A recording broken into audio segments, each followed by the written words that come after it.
آقا امیرم مؤمنین با یک ضربت به درک واسه نیست چرا قدری آقا امیرم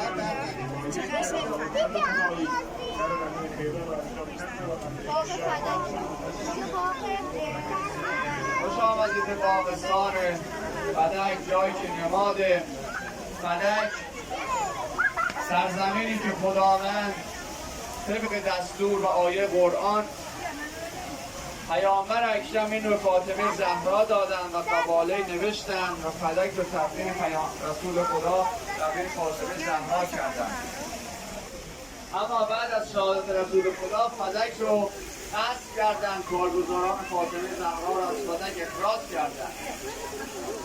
فاطمه زهرا وقتی خبر بهشون رسید که کارگزاران فدک اخراج شدن، در مسجد رفتن و خطبه‌ای خواندن بی‌نظیر بدون مانند و در اون خطبه فاطمه زهرا اشاره کردند که به چه حقی فدک را از من قصد کردی ای ابوبکر. و اونجا بود که فاطمه زهرا دست بازرگان خلافت خوشش رو باز کرد، شبها بود و دفع کردند. اینا کجا رفته بودن؟ در همین هنگام اینا در جایی به نام سقیفه بنی ساعده جمع شدن. سقیفه این یه جای مسقف، یه سایبانی بود. گفتن هر طور شده باید خلافت رو از علی گرفت و کمر علی رو شکست.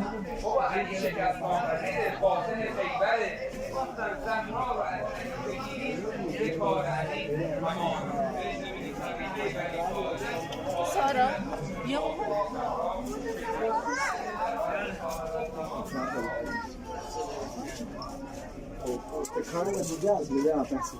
بسم الله الرحمن الرحیم. خوش آمدید. یه چند لحظه اینجا توقف کنید، یه توضیحاتی خدمتتون تقدیم کنیم.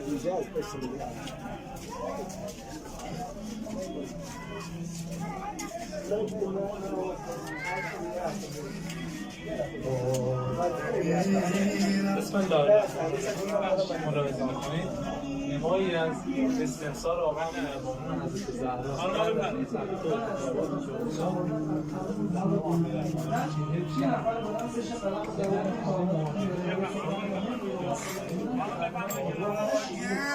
هنوز سخن رسول خدا تمام نشد، یعنی دومی باید بشه رسالت